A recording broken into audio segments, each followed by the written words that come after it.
안녕하세요. 법 알려주는 부엉이 슈입니다. 지난 시간에 이어서 190만 명이 적용 대상이 되는 법, 공직자 이해충돌 방지법을 간략히 알아보도록 하겠습니다. 순서는 서론에서 기타 유의사항 순입니다. 지난 시간에는 서론과 목적 및 용어 정의 부분을 살펴보았습니다. 이번 시간에는 5가지 신고 제출 의무를 살펴보도록 하겠습니다. 첫 번째로 사적 이해 관계자 신고 회피 의무입니다. 공직자는 사적 이해 관계자를 대상으로 16개의 유형의 직무를 수행하는 경우 소속 기관장에게 서면 신고하고 회피 신청하여야 합니다. 위반 시 2천만 원 이하의 과태료가 부과됩니다. 16개의 직무에는 인가, 허가, 감사, 심사, 계약, 상벌, 포상 등 공직자의 직무 대부분이 포함됩니다.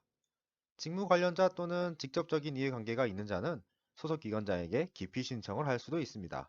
이때 이러한 신청을 받은 소속기관장은 직무 수행을 계속할지 검토한 후 명령, 직무 대리자 또는 직무 공동수행자의 지정, 직무 재배정, 전보 등의 조치를 취하여야 합니다.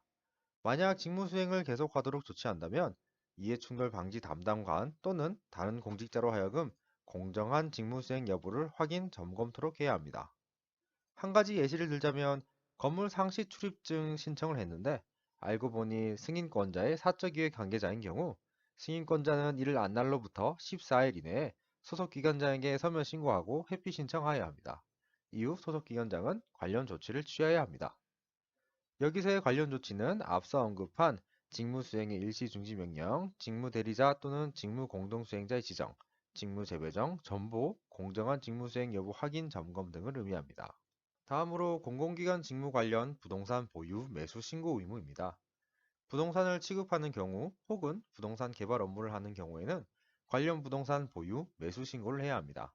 해당 기관 공직자뿐만 아니라 그 배우자, 생계를 같이 하는 직계 존비속도 포함됩니다. 이때 부동산을 직접 취급하지 않더라도 택지 개발, 지구 지정 등 부동산 개발 업무를 하는 경우에도 동일합니다. 아무래도 이해충돌방지법이 LH 사건과 관련되어 제정된 법이라는 것을 생각해 본다면 이와 같은 부동산 보유 매수 신고는 당연한 규정일 것입니다. 이를 위반한 경우 2천만 원 이하의 과태료가 부과됩니다. 세 번째는 직무 관련자와의 거래 신고 의무입니다. 공직자, 배우자, 직계 존비속 등이 직무 관련자와 금전, 부동산 등 사적 거래 시 소속 기관장에게 서면 신고해야 합니다. 위반 시 2천만 원 이하의 과태료가 부과됩니다.